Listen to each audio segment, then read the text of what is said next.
அதிர்ஷ்டம் நியூஸ்க்கு வரவேற்கிறோம். டாஸ்மார்க்கில் உள்ள நுழையும் சிபிஐ. என்ன சொல்றீங்க? உண்மைதான். ஈடிக்கு ஒரு பெரிய தடைய போட்டு வச்சிருக்குது உச்ச நீதிமன்றம். ஆகாஷ் பாஸ்கரன், விக்ரம் ஜூஜூ இவங்க யாரையுமே விசாரிக்க முடியாது. குறிப்பா செந்தில் பாலாஜியையோ டாஸ்மார்க்ல இருக்கக்கூடிய அதிகாரிகளையோ இப்போதைக்கு ஈடியால விசாரிக்க முடியாது.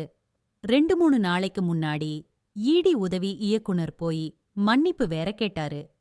இப்படிப்பட்ட சூழலில் இதற்கு அடுத்து எப்படி இந்த கேஸ நடத்தலாம் அப்படின்னு நினைச்சிட்டு இருக்கும்போது டெல்லி பாபு அப்படிங்கிற ஒருவர் கேஸ் போடுறார். என்ன கேஸ்? ஈடி அப்படிங்கிற ஒண்ணு இன்னைக்கு புலனாய்வு பண்ணிட்டு இருந்தது. அது நிறுத்தப்பட்டது. இதை சிபிஐ விசாரிக்கணும். டாஸ்மார்க்ல பெருமளவுக்கு பணம் புழங்குது. ஏற்கனவே பல விஷயங்கள் வெளியில வந்திருக்கு. இந்த விஷயத்தை பொறுத்த வரைக்கும் தமிழ்நாட்டுல டாஸ்மார்க்ல ஒரு நாளைக்கு 200 கோடி ரூபாய் பாட்டிலுக்கு 10 ரூபாய் வாங்கறதுனால மட்டும் வந்திருக்கு. இப்படி பல்வேறு குற்றச்சாட்டுகள் இருக்கும்போது ஒரு சராசரி மனிதர் இந்த கேஸ் அப்படியே நிக்கிறத விரும்பல. அதனால சிபிஐ விசாரணை பண்ணணும்னு கேஸ் போட்டிருக்கிறாரு. ஜனவரி 22ஆம் தேதி இது உச்சநீதிமன்றத்துல வழக்கு வருது.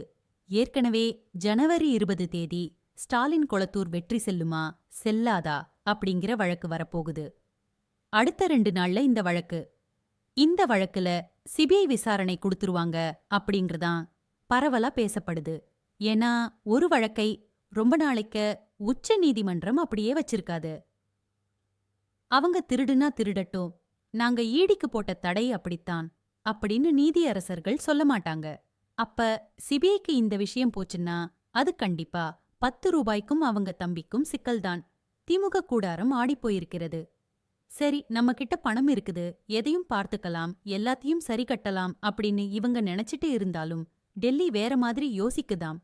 எப்படி கெஜ்ரிவால், மனுஷ சிசோடியா இப்படி பல பேரை உள்ள வச்சாங்களோ அதே போல 10 ரூபாய் அவங்க தம்பி 2 பேரையும் வளைக்கக்கூடிய வேலையில சூப்பரா பண்ணிட்டு இருக்கிறாராம் அமித்ஷா.